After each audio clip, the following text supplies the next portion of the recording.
Just want to remind people that this Saturday, August 10th, starting at 11 a.m. Eastern Standard Time, I will be hosting the 24-hour summer movie Mind Melter. It is 24 hours and change of movies picked by me, Justin, that hopefully encompasses that summer feeling.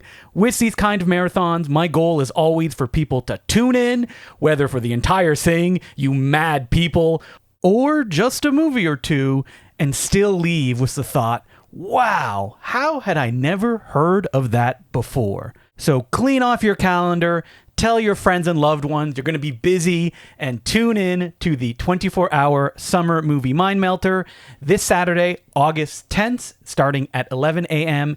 Eastern Standard Time, and it will be viewable at twitch.tv Secret Cinematech. And if you got some evenings free this week, tune in, subscribe, because I will maybe be screening things here or there as a kind of wind up to the big event. Hope to see you there.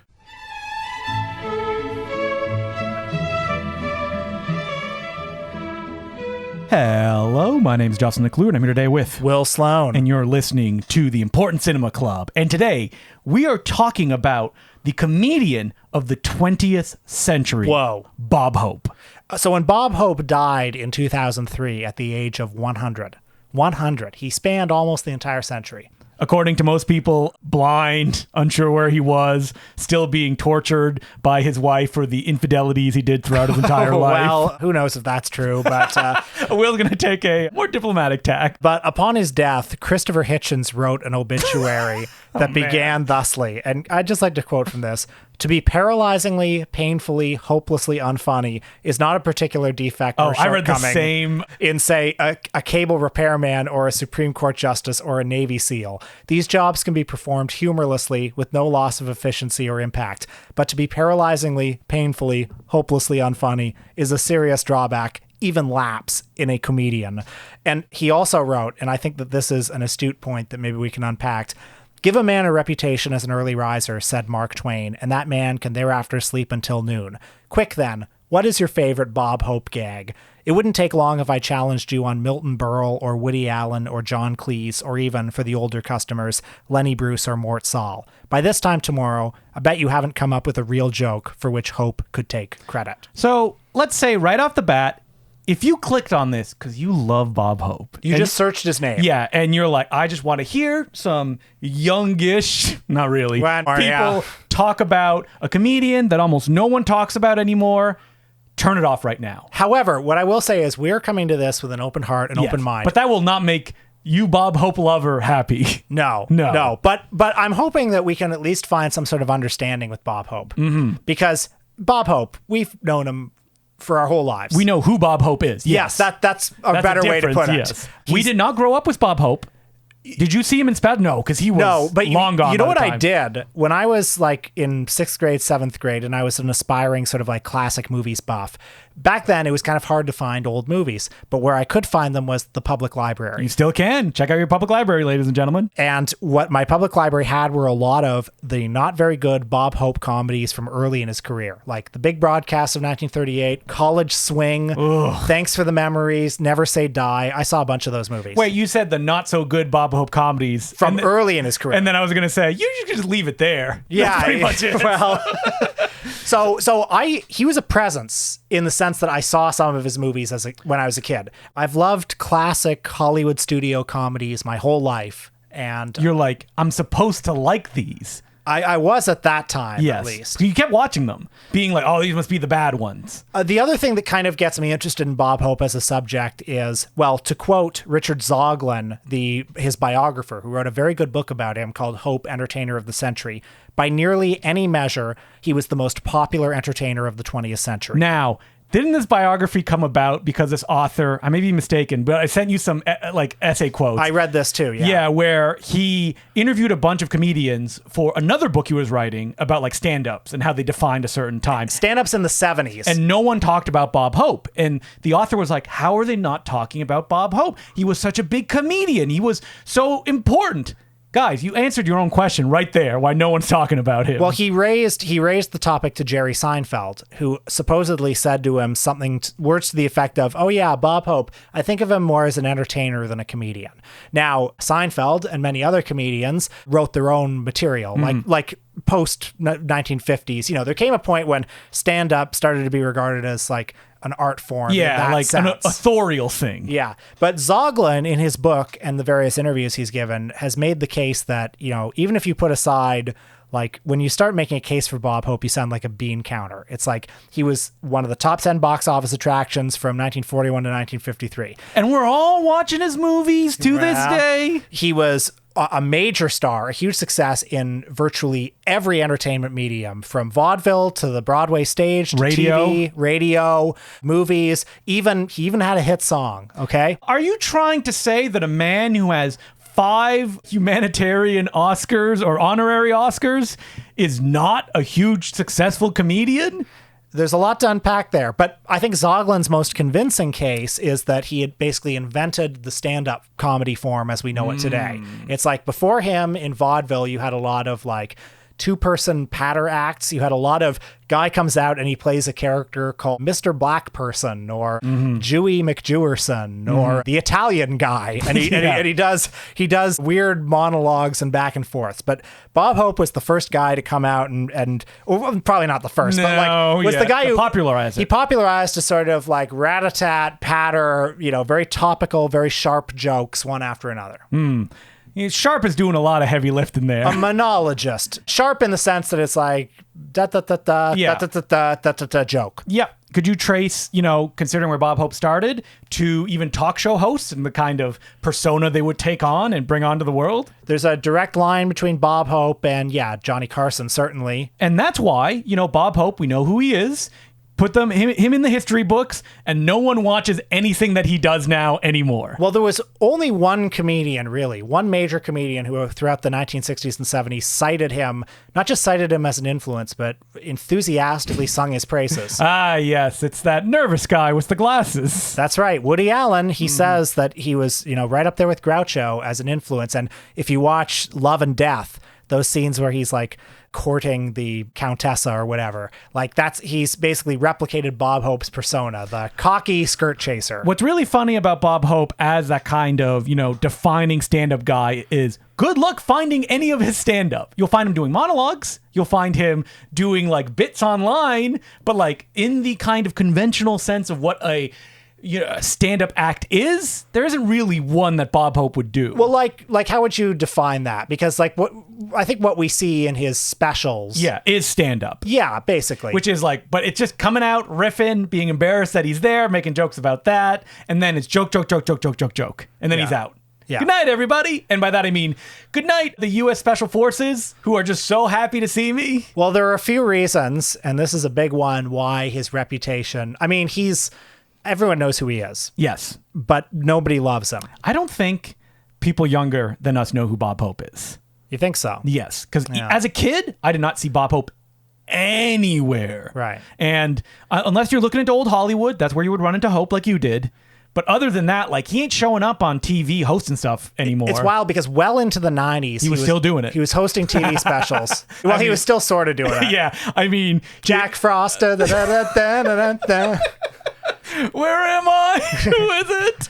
But do you think there are more people in their like 20s or even teens who know who, for example, Jerry Lewis is? Jerry Lewis? Charlie Chaplin. I mean, they definitely know who Charlie Chaplin is. Right. Absolutely. They do not know who Bob Hope is. Who was a big fan of Charlie Chaplin? Yeah. Which is not seen anywhere in his work. Yeah. But I was trying to think, like why did he not endure? Why do people who didn't grow up with him like? I wonder if it's because he is also the definition of a disposable comedian, and that nothing that he does feels like it'll last. Well, he was needs to last. He was topical. Yes. He would come out on his specials and say, well, how about that President Eisenhower, eh?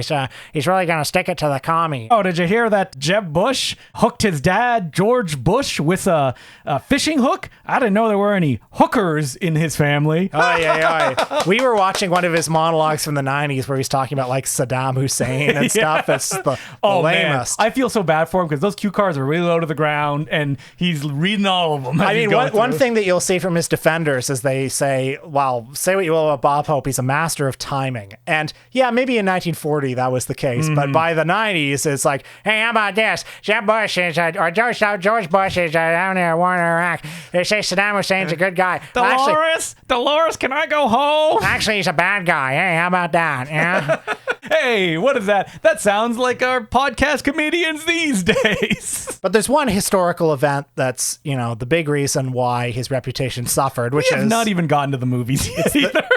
Well, I think this is all important table setting. Because when we get to the movies, we're like, hey, they're not very good. But keep going. The Vietnam War, yes. He was out there. He was not just entertaining the troops. He was a cheerleader for the war. Oh, I thought you were going to say he was having sex with the women that he brought along with him because he said he would abandon there if they did not. Yeah, that was the case. And man, imagine you were a troop in Vietnam.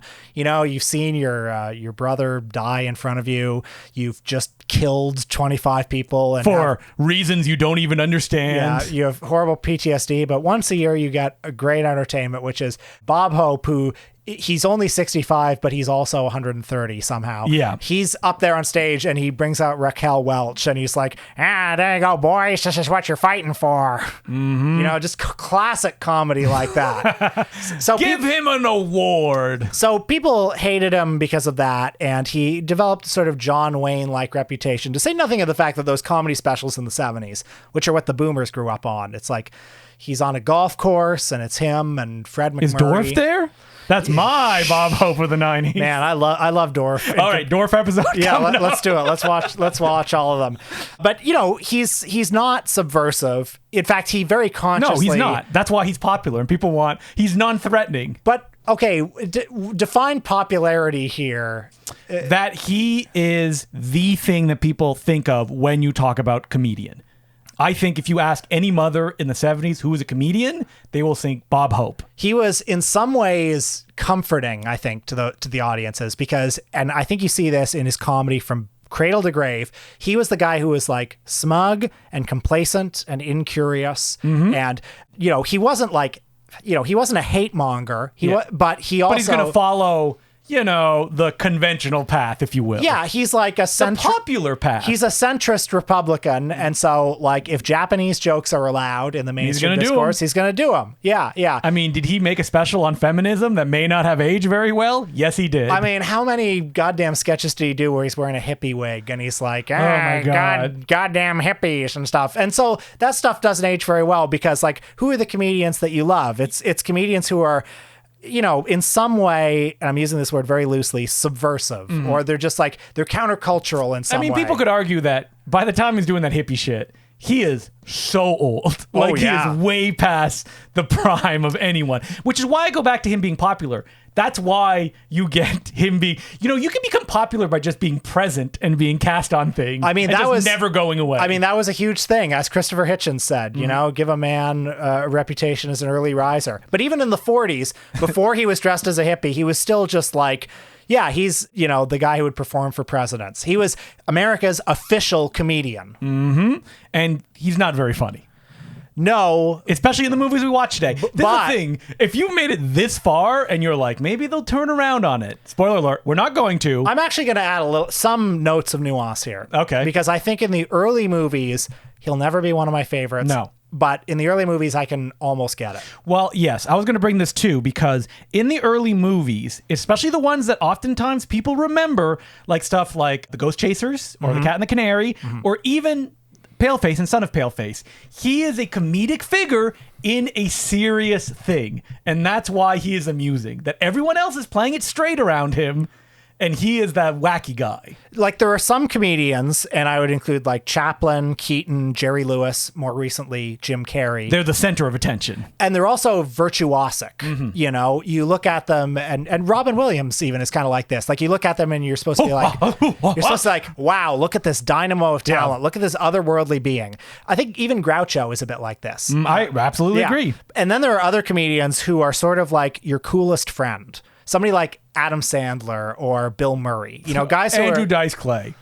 Andrew Dice Clay, I don't know where he fits. All right. But guys like that who are kind of like they're like if you're sardonic. Sardonic, yes. They're comforting presences on screen, but they're also like wittier than you. And that's what they have. And I think Bob Hope falls a little more in that category. Yeah, like, those guys, you imagine being friends with them. It'd probably be annoying to be friends with a Bill Murray or a Bob Hope. I think it'd be great to be friends with Bob Hope. You get to travel to all these South Pacific countries, and you get to hear him talk about when he met General Patton. And he's like, "You're gonna have sex with these women, right?" You're like, "I don't know about that, Bob." And then you find out, I read this in the biography, that he was so dependent on his writers that sometimes when he had a meeting with like some general or something, he got his writers to like write things for him to say. Wasn't the anecdote that like every writer that was working under him had to send him 20 jokes a day, 7 days a week? Or that must be why they were all so bad. Yeah.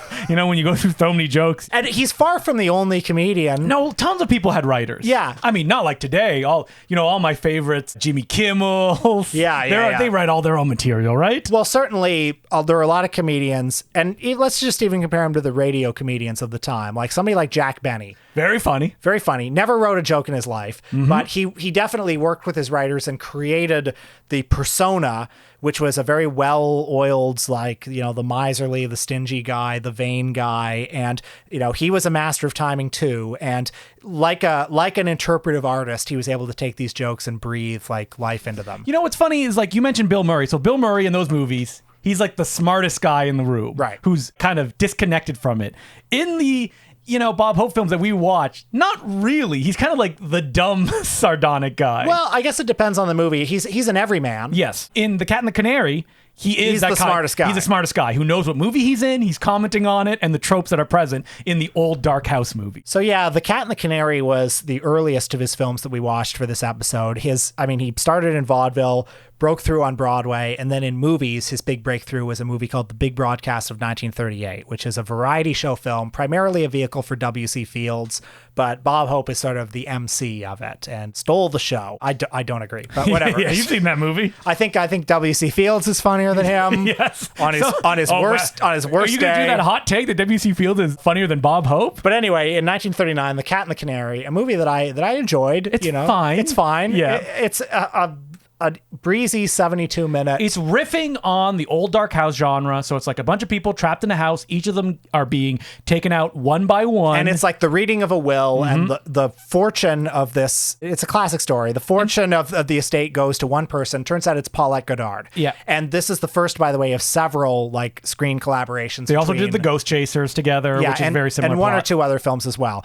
And I think the two of them, Paulette Goddard and Bob Hope, have a certain chemistry in this film. Like, it's not like even 10 years later where Bob Hope is like a million years older than his leading ladies. Well, structurally, it makes a lot of sense that you spend time doing this kind of hoary old setup for 15 minutes before Bob Hope comes in. And it's actually, it's serious. Yeah, and it's like moody and it's setting it up. It's not like cheap and a joke before Bob Hope comes in. It's beautifully made. And Bob Hope is, kind of slowly introduced. He first comes in as sort of the wisecracking guy. And I think Bob Hope, his screen presence in this movie, he has a bit of the Frady Cat persona that he would develop later on, but not too much of it. There's more of a spine to his presence here. And yeah, I think he has that smartest guy, like the smartest guy in the room quality mixed with a certain everyman quality. Absolutely. That makes him, that I like him in this movie. It's the kind of extension of the viewer. If I was in this movie, this is what I would do. That's what Bob Hope, the role that he's filling in The Cat and the Canary. And yeah, him and Paulette Goddard, I think, are good together. They have a certain spark together. But the movie, it's fine. Yeah, it's good. And like it's a breeze. Yeah, that when it ended, I was like, what happened in that movie again? I was like, is that the one where Bela Lugosi meets the Ritz brothers? No. That's the old Dark House movie, The Gorilla. How could you get that one confused? Oh my goodness. Now that's a movie. Or what about The Black Cat? No, not the Edgar G. Ulmer, but the later in 1942, The Black Cat. Oh, you mean the one from the real director of Detour? That's right. All right, go back to our archives. We're going down a rabbit hole there. But if you were to name, like, if I were to ask a man on the street, what's the best Bob Hope movie? Who? They would probably say, who? But then eventually I'd find somebody who might know something, and they would probably say, well, it's got to be one of the Road pictures. So imagine this. This is the Deadpool meets Wolverine of its time. Oh, absolutely. You've got two guys who are like huge stars on their own. It's not Abbott and Costello. They're not a package deal. But every now and then they come together to become a comedy team where they are playfully antagonistic. One of them, let's say, not much of a comedian. He's a crooner. He's a singer. Yeah. The other one, Bob Hope. Not much of a comedian. Oh, ouch. Yeah. And they go on, I guess, like, I'll be honest. I only watched Road to Morocco, which is their most famous one of the road movies. Yeah, same. So maybe if I had watched the whole breadth of the many films they make, I could get the references, the spoofs they're doing. Okay, so I'm about to drop probably the hottest take I have here, which is that I liked this movie quite a bit. Okay. And this is the hugest, and this will never be my favorite movie.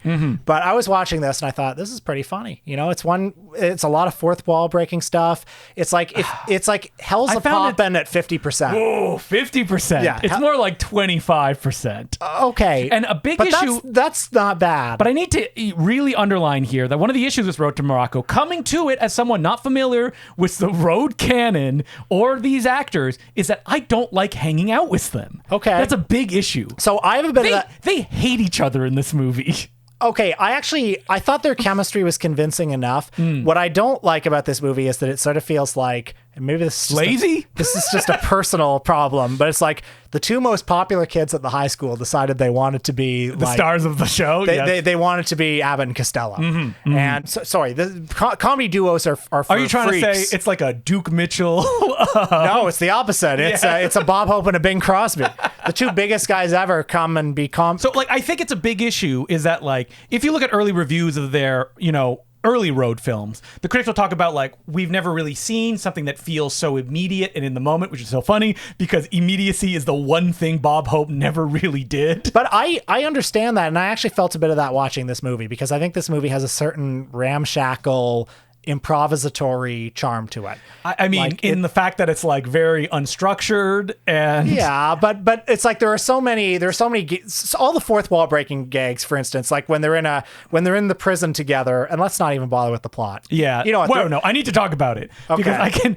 Okay, but let me say, they're in the prison and like they're saying something, and Bob Hope says like, "Oh, well, I just repeated the plot for the people in the audience who just came in," and Bing says, "Oh, you mean they missed my song?" I mean, that's the kind of fourth wall breaking gag that I think is like pretty funny, and I can imagine being we're really deep in the movie by this point. Mind blowing. I'm sorry, I've seen the Looney Tunes at this point. They're out, right? Like yeah. Or when did Hell's a Poppin' come out? Probably around the same time. I'm not saying it's as good. I'm just saying it has an offhand charm to it that I like. So I cracked a smile a few times, like when they used some primitive special effects to have a camel kiss Bob Hope and Bing Crosby. Good stuff. And you just don't like them. You don't like their chemistry. Yeah. I mean, any story about them, they basically hated each other. Yeah. And you can feel... So the script of this movie is Bing Crosby sells Bob Hope into slavery. Love it. And that's funny to me. And then when he goes back, finds that Bob Hope is going to be married to a very beautiful woman, tries to convince the woman that Bob Hope sold him into slavery. Bing Crosby, just backstabbing him. I think this movie has a perfect, like, relaxed formality to it, okay? Like, the premise is stupid. It's ridiculous. Everyone knows the premise is ridiculous, but also, it's very beautifully made. The sets are great. It wasn't inventive enough for me. That's what I want. Okay. Like, you can do a fourth wall break of like, we're summing up the movie of the plot. Okay, but the Marx Brothers are doing stuff. The fucking Three Stooges are doing stuff. Like, and... Yeah. Like, they'll never be the Marx Brothers for me, let alone the Three Stooges. No, I know, but they were on that level when these movies were coming out. They were more popular. Way more popular. Yeah. I guess it's the old thing of like, no spicy food, it's bland enough. That's right. Yeah, that like, you can take your mother to it and she'll enjoy it. I mean, for the few, I think I watched 4 or 5 Bob Hope movies for this episode. The fact that almost every one of them had a gag where it was him in drag. Oh my God. Now, Jerry Lewis, he perfected that gag. Well, Jerry Lewis he's so extreme. Yes. You know? That extreme photo, but it's just Bob Hope as a little old lady in that road movie that we watched. That was pretty lame, I thought. Yeah. And they kept going back to it again and again and again. Yeah. Listen, not all the gags are winners. I just think it was pretty fun. But I'm sure we can agree on the rest of the stuff that we watched. So wait, was it fun enough that you would be willing to give the road movies another chance. I'd watch another road movie. There are so many songs in the Road to Morocco We're too. off on the road to Morocco. I like that song. That's fun. The other ones, I hear them and all I think of is, man, I wish I was watching Ishtar. yeah. Hey, I like Ishtar better too. I know. Life is short is what I'm trying to say. But yeah, I'm interested because I know we watched a few of the same movies. I watched The Pale Face from 1948. I had seen it before. And what did you think of it? Thumbs down. Really? Yeah, So I didn't Norman think- Z. MacLeod, the director. This is another thing about Bob Hope. He works with the hackiest of hacks. Norman Z. MacLeod or MacLeod. MacLeod, I think it's McLeod. Yeah. I mean, he directed Horse Feathers. He directed It's a Gift. You know, an old comedy warhorse from way back. Directed every comedian. And I mean, I love the sequel, Son of the Paleface. Love it. Well, If that's I- because it's I mean- the co-writer of the movie, Frank Tashlin, in full control. Right. And so, folks, if you want me to praise a Bob Hope movie, it's Son of the Paleface. But man, I watched Son of the Paleface, and like Frank Tashlin is doing so much heavy lifting for Bob Hope in that movie. Like he's just doing cartoon gags throughout it. Well, The Paleface, since I think it was basically Bob Hope's most successful movie beside the road movies, you know, it was a huge, huge hit. It was the year after it came out that he was the #1 box office attraction. So if you want to understand Bob Hope, I think this is the movie to watch. And it's exactly what you think it is. It's him and Jane Russell, who's his unwitting bride. I'm not even going to get into the plot really. I'll just say that it's like he's a cowardly man, you know, in the West, and there are indigenous peoples, which is not the term they use in this film. No. This is a very racist film, folks. But they're all portrayed by indigenous actors, right? Yeah. I mean, so this is actually the first thing I don't like about the movie. Yeah. It's just monstrously racist, okay? So like basically every Western around this period. Yeah. And you know, it's hard to watch now, frankly. But beyond that, just the jokes are, okay, he's a scaredy guy who, he's not that funny. You know why Son of Paleface works so well? Because they have Roy Rogers there to be the hero that Bob Hope is bouncing off of. That's right. Yeah, that's the extra element you need. That's why Cat and the Canary, Bob Hope is bouncing off other people. Once you put Bob Hope at the center of it, there's nothing else for him to work off of. Bob Hope, it's like he's tofu. I can't. I know. I thought the exact same thing when I was watching I it. can't wrap my head around how immensely popular he was in this movie in this year, because I compare him to any other comedian that you can name from Ernie this time. Kovacs is like doing wild stuff. I mean, or just like Groucho. Groucho, you see him, he's intrinsically funny. The way he talks, the way he moves, his whole attitude. But maybe if you're threatened by Groucho, you got Bob Hope. Yeah. Yeah. I don't know. mean, and there's a reason that people don't really watch his movies anymore, but people are still watching the Marx Brothers. So what else did you watch? Because I watched... I did. I watched a Frank Tashlin, final Frank Tashlin movie. Fuck yeah, here we go. So we needed to like fast forward to later in his career, because obviously he went on a little long, this Bob Hope fellow. He made 54 feature films. Man. I mean, that broken clock, like, that clock did not break very often in those 54 films. Well, it was broken, but it didn't get the time right. No, yeah.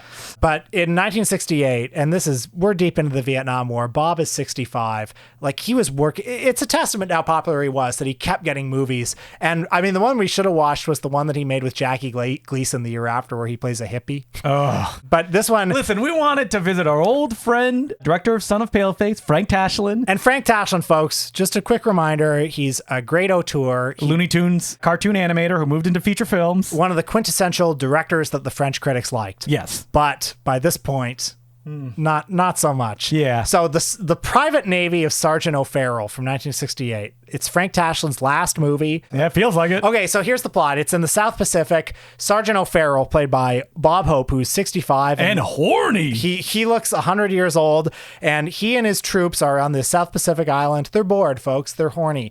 And Bob is like, well, if you want to get my troops to stop transferring to other divisions, you better send some girls over. Wouldn't it be good to have some girls?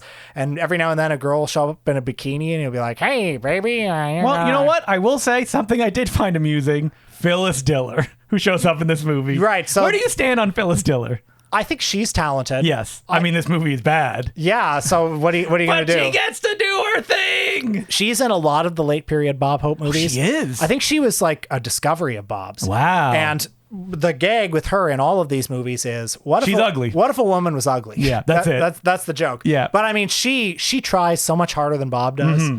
So the first half of the movie is Bob as the oldest, horniest, most alcoholic sergeant trying to get women and beer. Now, there's a funny scene where a woman is in a bikini and she's like, woohoo. and Bob rips his shirt open. That made me laugh. Yeah, but all the stuff of him plying his troops with beer, and the second half, Greatest beer run ever, as we remember the classic Fairly Brothers movie. I think it was only one Fairly Brother. Yeah, Fairly Brother. The second half is there's a Japanese sub nearby. There's a defector Japanese troop. I believe played by Mako. Played by Mako, the great Mako, who's good in this movie. He is good. Yeah. With the material he's given. Yep, and there's not a lot you can do because Bob Hope, I mean, all the lowest hanging comedy fruit. So like there's a joke where they're waiting for the nurses to arrive and there's a big fake plane that comes out and I was like, there's that Frank Tashlin touch. Yeah. There's a big cardboard plane and then like the soldiers come out dressed as women. That's the joke. There's nothing else. Awful. That's it. Terrible. It takes 5 minutes. And all of the Japanese jokes, it's the lowest. I mean, it's like, there's one Frank Tashlin-esque joke that made me laugh. Okay. Which is when we cut to the Japanese in the sub, which made me go, I wish I was watching Steven Spielberg's 1941, is that they speak in English at first, and there's Japanese subtitles, and then they switch to English, and then they switch to Japanese, and then you get English subtitles. Yeah. That is a Frank Tashlin, like, I'm playing around here. Every now and then you get one of those. But I mean, Tashlin... Yeah, the drop of water in the desert. Frank Tashlin is definitely saddled by his star, who at this point, I mean, he's just so old. He's so damn old, and he's doing the same like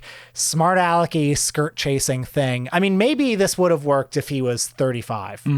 Maybe. Like a Bill Murray type, if you will. Yeah, kind of. But it's like he just couldn't He's change got at the all. juice. Yeah. And he's just doing the same old shtick. And then he just continued for 30 more years on TV, just doing the same thing over and over again. But with this kind Jack Frost. with a kind of country club quality. I actually watched one of his later specials.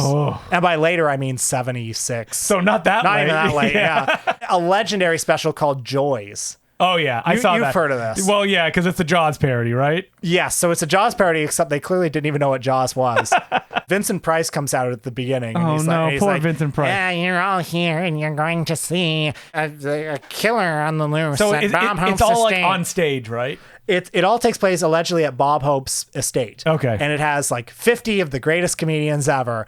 Groucho Marx, who's had a stroke. That's the most famous guy. Is Larry Fine there? Also had a stroke? No. But George Burns, and I'm just naming the people you've heard of. Can we do a George Burns episode? I'd love a man to. who only became popular like when he was on the doors of death? I mean, yeah, I would love to do a George Burns episode. I think he's way funnier than Bob Hope. Absolutely. I mean, name me one comedian.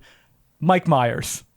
Funnier than Bob Hope. Yeah, but there's an amazing scene in Joys, and Joys is like a Drew Friedman book come to life. It's an incredible special. So what you mean is like wizened, cracked faces. Like, for example, there's a scene where Milton Berle flirts with himself in drag, and it's a shitty, like, split screen effect. And Milton Berle is like 125 at this point. Yeah. But there's an incredible scene in Joys where it's Bob Hope and Fred McMurray and Glenn Campbell all on a golf course together, and they're doing some shtick, and it is hostage video energy. It's like they were clearly just playing a round of golf for real, and there was a camera there, and Bob's like, "Okay, we're gonna feed you the lines, Fred, and you're gonna recite them." So, you know, if I have any recommendations to give the listeners after this episode, it's Son of Paleface and Joys. Find Joys. You're going to love Joys. What about Road to Morocco? We're on the road to Morocco. Well, I liked it. And I would also recommend that book by Richard Zoglin, Hope, Entertainer of the Century. Now, does he love Bob Hope? I think he does. Okay. Now, I think the problem with his argument is basically, like, yeah, when you're making the case for Bob Hope, you have to fall back on raw numbers. Yeah. You have to fall back on he was number one in this. That doesn't mean anything, though. Yeah, it doesn't. And in that, you know, special from the 90s that we watched a bit of, where he's doing the monologue, one of his jokes, I wrote this down, was, you know, a crisis going on in the Middle East. Japan is thinking of intervening in some way. And Bob's punchline is, why don't they send Iraq what they send us? 20 million tourists with cameras. Now, that's the kind of like just casually like xenophobic, on top of being not very funny joke. Yeah. That doesn't stand the test of time, that doesn't influence anybody. Like, there's a reason Bob Hope's reputation is diminished. Listen, he had 100-year run. 100-year reign of terror. Of terror. So it's like, I think he's doing okay. Yeah. Or he did okay. He's not doing okay now. Wherever he's roasted. He's in hell. Yeah. For the things that he's done. If you search Bob Hope, all that comes up is like Bob Hope controversy. 10 horrifying facts you didn't know about Bob Hope. That's what's boiled up to the top from like what people remember about Bob Hope. So Not us, though. We're laughing. hey, I liked some of the movies, and I'm sorry to anybody who searched his name and found this. Yes, I hope you didn't make it all the way to here. You don't need to write an angry comment. Yeah, come on. It's fine. Like, you know what? Be happy you can enjoy something that me and Will can't to its fullest. And be happy also that America won the Vietnam War. As, 100%. Yeah. Just like we won Afghanistan. That's right. And by we, I mean the global North American week. That's right. So, as per usual, you can send us letters at importantcinemaclubpodcast@gmail.com. Also, before we get off Bob Hope, I know people will message us and say, well, you didn't watch this one. Yeah. To which I say, you know what? You got us. I've seen enough Bob Hope in my day. Me too. And hey, you're telling me there's one that he did that was funny? I believe you. Mm-hmm. 1,000 monkeys and 1,000 typewriters. If you do something for 100 years, Yeah, you're gonna hit. Yeah, hey, I would not dispute. In his early years, he had an understand. He was a great technician. He knew what the rhythm of a joke was. Dit dit dit dot dit dit dit dot dit dit dit joke. I saw one person say, like, he was the first one to admit that he had writers for his jokes. Yeah, do you know why? Because he would throw his writers under the bus when a joke didn't work. That's right. He would go like, the writers really fouled up on that one. It's like, what? Screw you. Yeah. Own it. All right, anyway, emails that we've gotten. Hey, Justin and Will, I enjoyed the episodes where you suffer. Oh, well. Yeah, I hope you enjoyed that one. Through a middling filmography, like when we did Lesser Hitchcock and the Coens. And would like to suggest you do... That we did lesser Coens. Yeah. That's the thing. We did the bad Coen brothers. Yeah. I want you to do recent Zemeckis. Oh, man. Here, adapt... You would like that. You'd have fun there, right? I think you're more of a Robert Zemeckis fan than me. Recent Robert Zemeckis? Just overall. I think I'm a much bigger Robert Zemeckis fan before he died in that horrible accident in 1990s. Yeah. Where, once he lawnmower man, like, absorbed into a computer where he's never escaped. So the person says, here adapts an inscrutable lo-fi comic, the kind of single-location project Fassbender might rip through in a day, but based on the trailer has gotten the overblown CG Eric Ross Schmaltz treatment. Okay, so this is the Robert Zemeckis movie that he's made where it's just like a single static shot where you see a couple, one of whom is played by Tom Hanks, like age... But what if they did it through the magic of, like, CGI? Right. And it's kind of like wavelength where people come in and out of the shot. Wasn't the thing that, like, we did it... I mean, they didn't keep it in the movie like this, I'm sure, but they're like, we had AI technology do it on set so we could see what they look like. Then you see that trailer and you're like, bad. They look bad. It's like, here's my pitch. Imagine Michael Snow's Wavelength meets the breakfast scene from Citizen Kane meets a pile of shit. But you put them all together. Michael Wavelength. Yeah, the classic Canadian filmmaker we all know and love. At least his thing was zooming in. I got to listen to the Beatles. Actually, you know what? It's a Robert Zemeckis film. We're probably going to listen to the Beatles. Oh, yeah. The letter continues. I haven't watched Marwen or The Walk. I mean, you've watched Marwen. I've watched The Walk. I've seen The Walk. They're bad.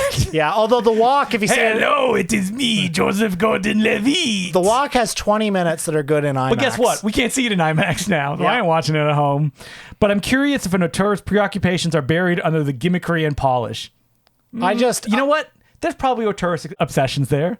I personally like 'em. don't care enough about Robert Zemeckis. He's made movies I like. Please watch these movies so I don't have to. Best Eric. Oh, yeah. That's what it's all about. Yeah. I want to laugh, but I don't want to have to do the work. It's not a bad idea, though, the later Robert Zemeckis. But I feel like, what if we did, hear me out, the good Robert Zemeckis? Oh, wouldn't that be nice? Yeah. Who Framed Roger Rabbit? Yeah. You know what? Used cars. Used cars. You can make a case for used cars. Back to the Future. People know that one. Yeah. So let's do there you that go. sometime. Yeah. Sorry, it's not what you wanted, but Because listen, Marwen, all those other movies, they're bad. Like, I think it's fun to talk about, like, the bad Coen brothers, because the bad stuff gets kind of like under the rug because they're still dominant. Robert Zemeckis, I don't think he's gonna pull one out of his hat and have like another winner, right? you don't think so? I'll just say that from my perspective, it's easier for me to like have fun with the bad stuff if it's a director I like more. Yeah, I think that the thing is that his obsessions are so noxious that he will never like be able to make something as interesting as he used to. Because the thing about Robert Zemeckis is back in the day, one of the most interesting things about him is he liked to push what the form could do, whether it be Castaway, where you shoot, the beginning and then you make him go away and then we have a whole thing on an island. We make it work. Once he got computer pilled, you can do anything, so nothing means anything anymore. Yeah. And that's where you get A Christmas Carol, where Jim Carrey is playing every role, and he's shooting up as Ebenezer Scrooge in a rocket. Now, that sounds like fun. Guess what? Me and Will watched that for our Christmas Carol episode. That movie stinks. It's so bad. Yeah. But you know what? Who Framed Roger Rabbit? One of the greatest movies ever. I love it. Yeah, it's right up there. And a lot of that is probably tied to Robert Zemeckis. But maybe one day. Listen, we're going to do everything. So we'll do the good Zemeckis, we'll do the bad By definition, we will get to it. Oh, here's a question, kind of Zemeckis-like.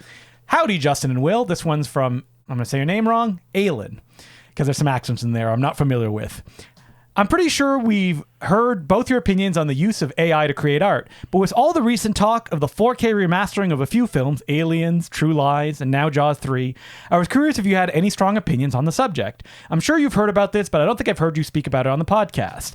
I can understand where the impulse to do it comes from when it comes to repairing a damaged print, but I'm also wary of the obvious defects, the distortion of human features, or addition, the halo effect, or overreach of how it's used. The images floating around the web of the distorted human faces in the Jaws 3 4K remaster, if real, they are pretty dire and make me worry that AI remastering could be used to George Lucas new releases from our film history. Another part of me wonders if it's simply clutching at my pearls because really, who cares about Jaws 3? Do you think AI has a place in remastering old films? Yes. What are its limits? That's Justin speaking, who said that yes. Is it justified at all only for films that more or less have genuine remasters cannot be funded for? Or for films with badly damaged elements?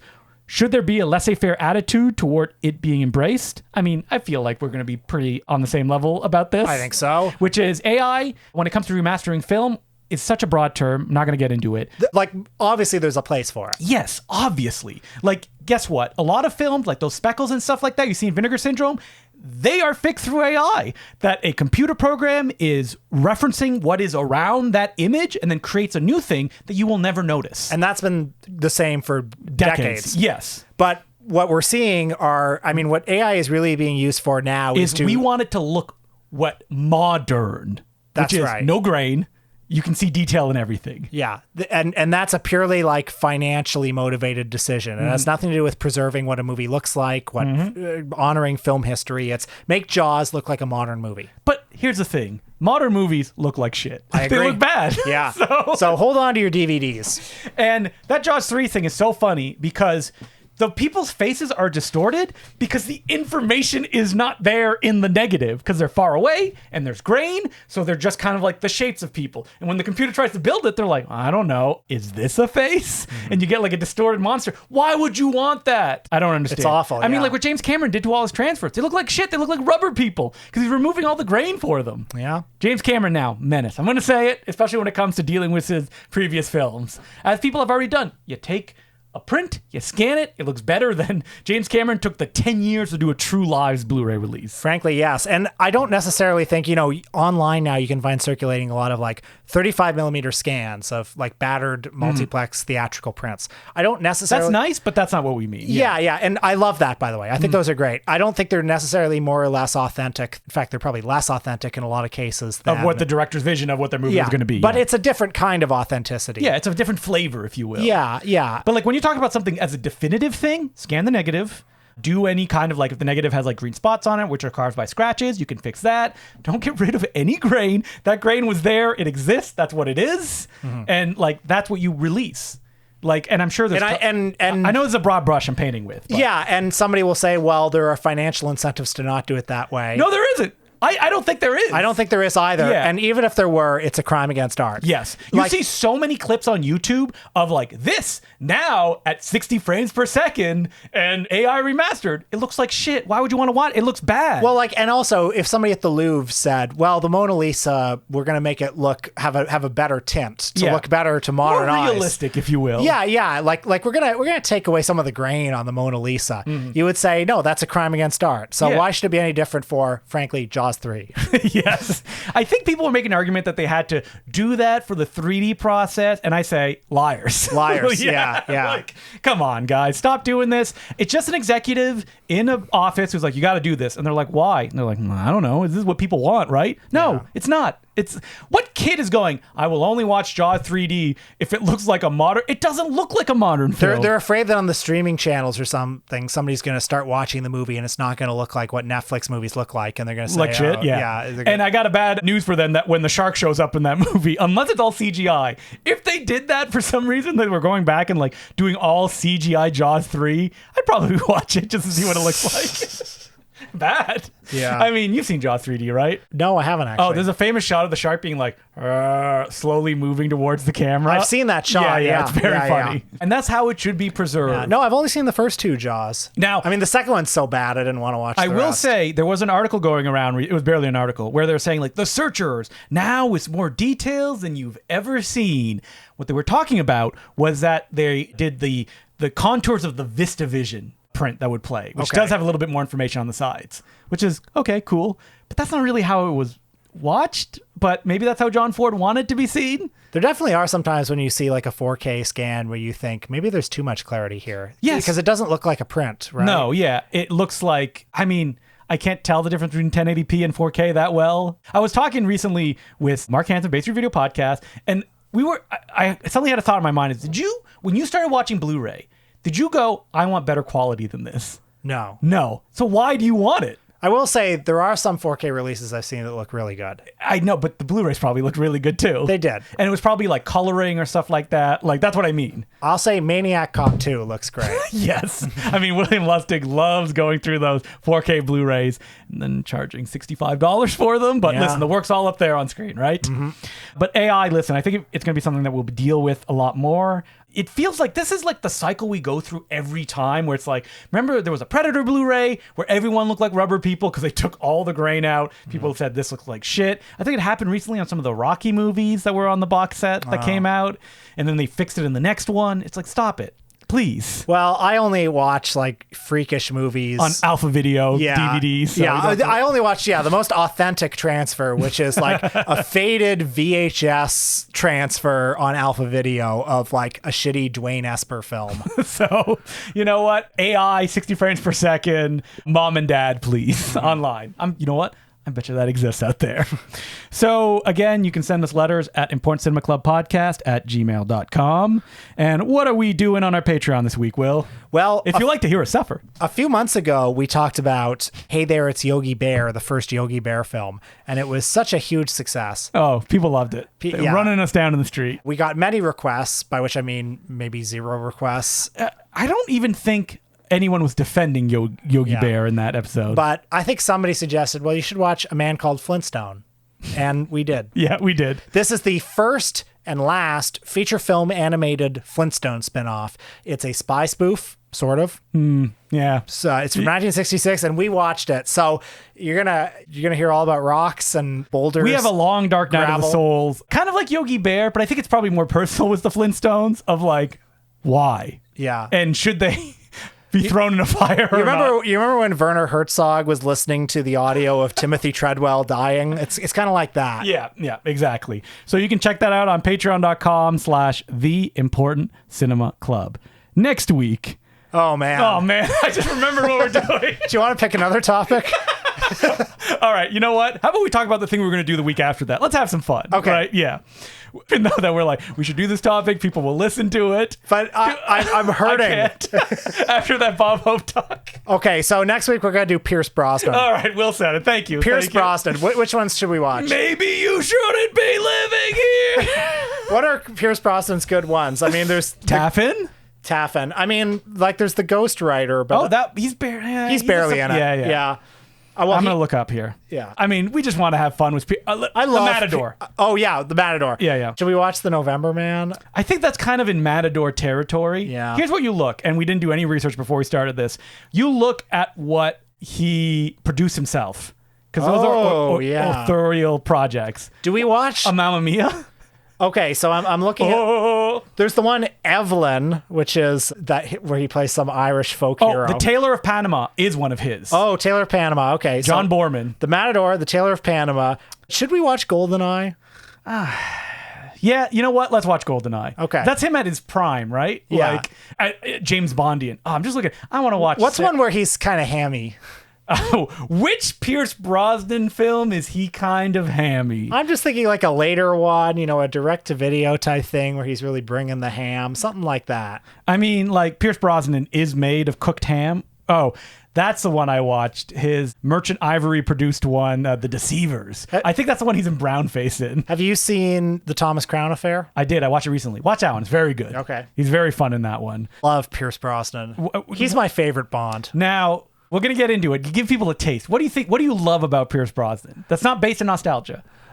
He's such a joyous presence on screen. He is. You know? Like, he always seems like he's him. happy to be there. Yeah. I like how passionate he is on screen. There's always the moment in his movies when he gets really passionate, and he always has a scene like this. But then there are also the moments when he's very suave. I mean, I love... Did we do a Patreon And there episode? are the movies where he hurts, like... We did The Misfits. Terrible movie. Oh, terrible. God level Pierce Brosnan in that film. In The Foreigner, he fucking rocks. Oh, he's wrong. He's an old man, and he's running circles around you. The movie where Pierce Brosnan forgot how to have an Irish accent, his native tongue. Man, I'm excited to be Pierce Brosnan I love now. Pierce. All right, maybe we'll workshop this off mic. What's Butterfly on a Wheel? No idea. People don't like it very much. The thing is that, like, He doesn't have very many good ones. I mean, he's really funny, but he's not the star in it of The World's End, that Edgar Wright movie. Oh, where he's he's good. the villain in that yeah, movie. he's good in that. You know what? I mean, the hammiest Pierce Brosnan, but it's 163 minutes, is that Bag of Bones miniseries. Oh, of Mick yeah. Garris. You've seen Yeah. the clip Yeah. where he touches the tree and he's like, oh! Yeah. I mean, he's really good in The Ghost Rider. He's very good without in The any Ghost- irony. He's very good in Thomas Crown Affair as well. I think he's good in Mrs. Doubtfire, Frankly, yeah. Sorry, I'm just laughing at that. That Onion article? I think it's Clickhole. Yeah, where Pierce Brosnan writes, and I still to this day don't know who played Mrs. Doubtfire. look that up, folks. And I tried to contact. I can't do Pierce Brosnan. Just look up the article. You'll get some good laughs.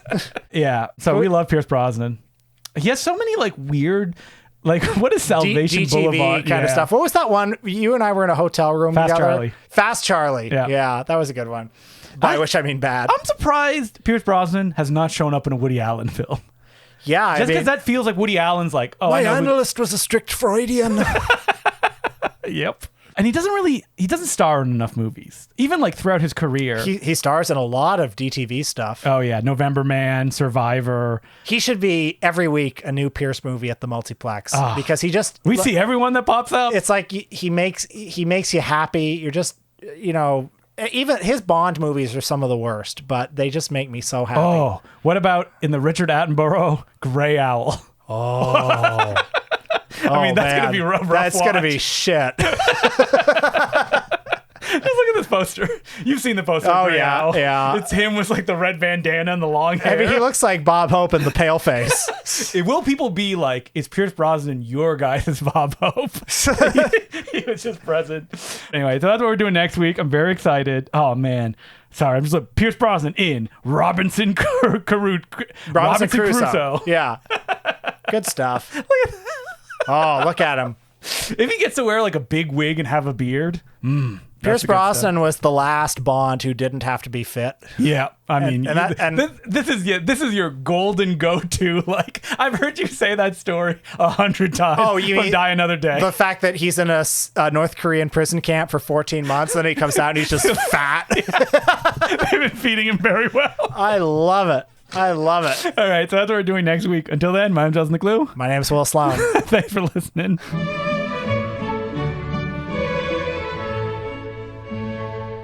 As per usual, I would like to thank some of our new patrons who include John Paul McKenna, Crimson Gator, GMS, Christopher Jones, Shannon, Mabooscast, Shane Patrick, Yevon Gordon, Brennan French, Cam, Moominpaw, Avok Robot, Marcus, Thomas Reed, Eric Appland, and Kai. Thank you very much for becoming patrons. We could not keep doing this without you. Here in the Toronto film scene, film community, film world, there's been a big controversy. TFS, as we all call it. Yeah, that's right. Where you and I are kind of the honorary mayors. I don't think so. Much like how Ozzie Davis is the mayor of the block and Do the Right Thing. We're like that for the Toronto film scene. Anyone who lives in Toronto is like, what the hell? I've never seen Justin in the flesh. Yeah, well, but Will, he's out and about on town. I'm out there. Well, there's been a broiling controversy in Toronto recently because the Review Cinema, which is one of the main arteries, one of the main hubs of Toronto cinephilia. We did talk about this in an episode when it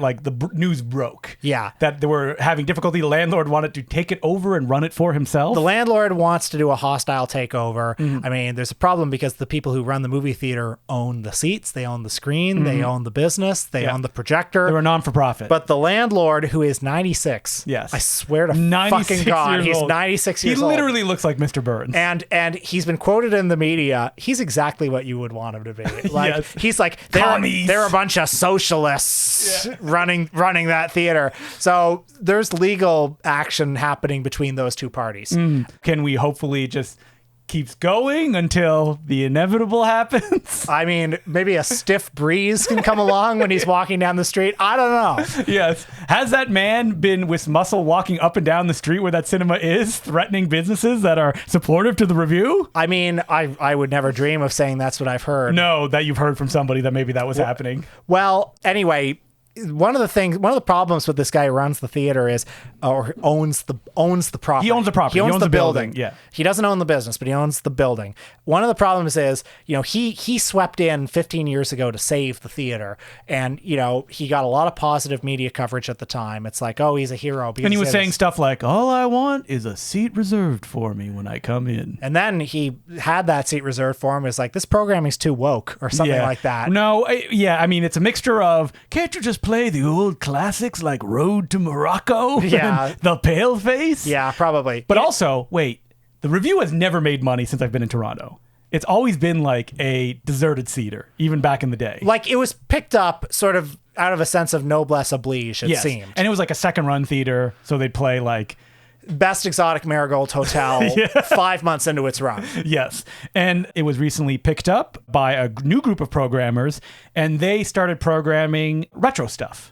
Well, I mean, the programming they've done, they've realized that you can't make money as a rep theater in Toronto. I wonder why. Maybe a company called Cineplex that literally... Cineplex has a monopoly on, like within a certain radius of one of their theaters. They sign these deals where if the movie's playing at that theater, it can't play anywhere else. So, they'll hold on to movies. So playing it in one screen. So other theaters can't get them. So it's not profitable to get, like, the Super Mario Brothers movie 6 months into its run, finally, when Cineplex is rid of it. So what they've done is, do a lot of rep screenings, a lot of classics. Indie screenings, too? Indie screenings. Like, a lot of, they'll play, your old standards, like Phantom of the Paradise or Roadhouse or that sort of thing. 25th anniversary. Yeah. They, look at lists and they say, okay, what has an anniversary of some kind? Yeah. But they'll also play classic stuff. Alicia Fletcher has that great silent review series where they play silent films. All that's very popular. Neon Dreams. You get your 80s style films in there. Lots of like genuine Hollywood classics there. Lots of experimental films. Every kind of thing. The bread and butter is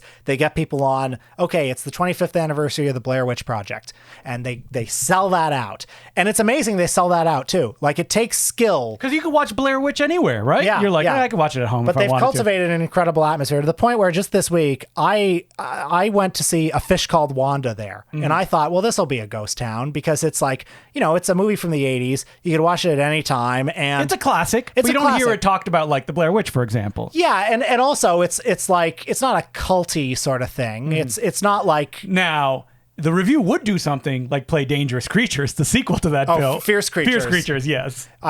Could you imagine a rep screening of Fierce Creatures? Well, that's the kind of stuff they do, though, because like tomorrow they're playing, of this recording, they're doing Mortal Kombat Annihilation, the second Mortal Kombat film. Me and Mike went to go see Jacko and Evil Tunes. Now, man. those were empty. Wow. Yeah. Well, that's for the art, though, that you do that. It's great that they throw in screenings like that, too. It speaks to how good their programming is. But anyway, I didn't expect a huge audience at A Fish Called Wanda. It was probably like 80% sold out. And like, everyone had a great time. I was watching this movie, which I've of course seen many times before. It was on TV perpetually when I was a kid. And I'm just enjoying it more than I ever have, just with that audience. I mean, the movie is like John Cleese. He was funny. That movie is really fucking funny. Yes. And the script is, just like clockwork, you know, it's like incredible. There's not a wasted second in that movie. Everything pays off. And anyway, I was just grateful to the Review Cinema and kind of impressed at the loyalty and the atmosphere they've cultivated, because the audience was also, it wasn't old people. It was all young people. It was all people our age or younger. Even though I went to go see during the weekend and it was surprisingly not packed, but there was a lot of people. It was on a Sunday.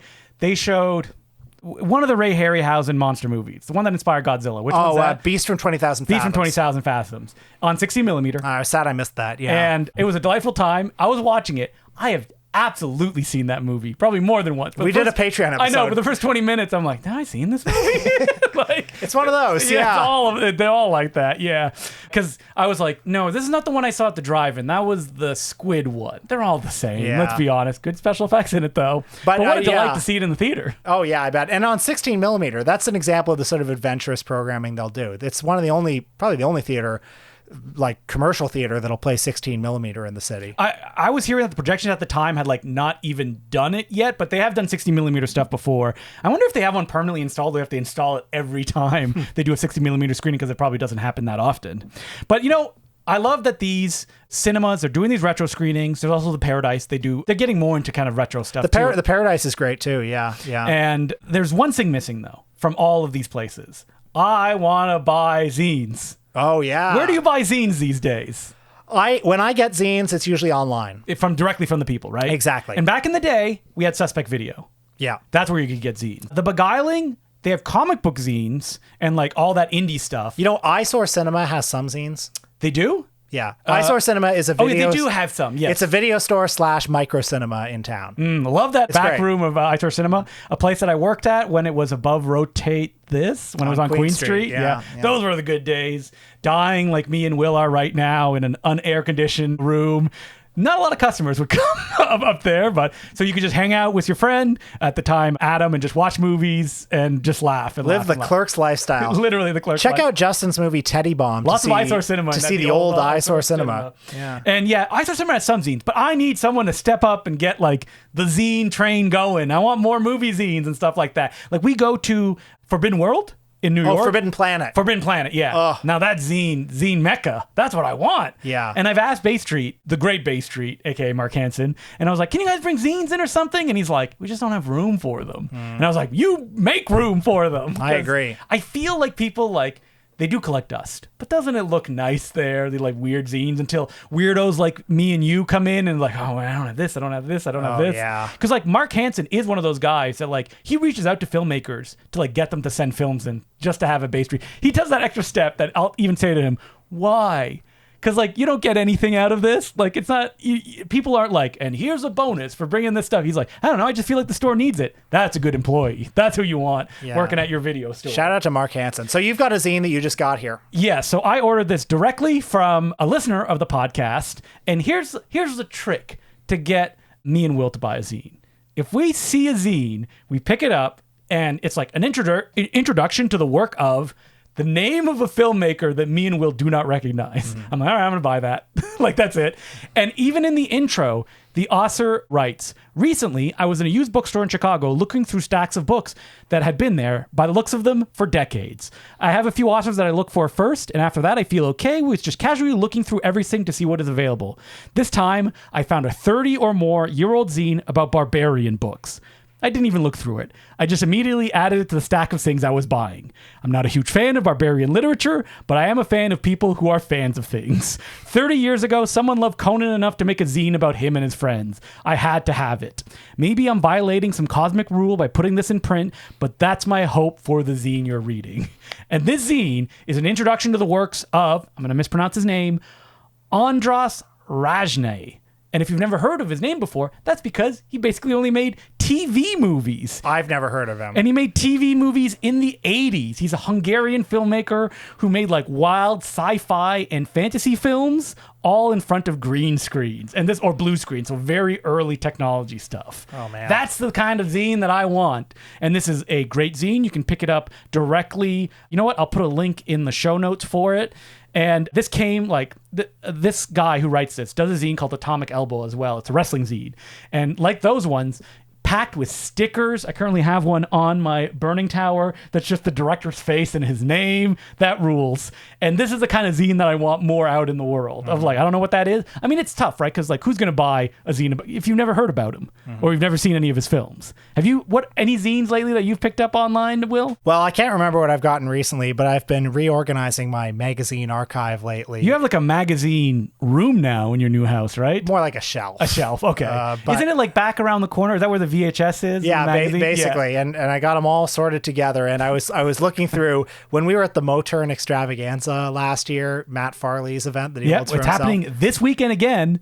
And Brian Fortin is going to be there again with a table of stuff. Man, I raided Brian Fortin's table. Brian Fortin is a guy who in the New England area has a public access show called Zones of Evil. That is not put online. It's not even really recorded. So it exists in the moment and it's gone. I've never seen it, but it's legendary and he's been doing it for 30 years. He has these zines from the 80s, about horror films there. I spent $100 on all of his zines when we were there.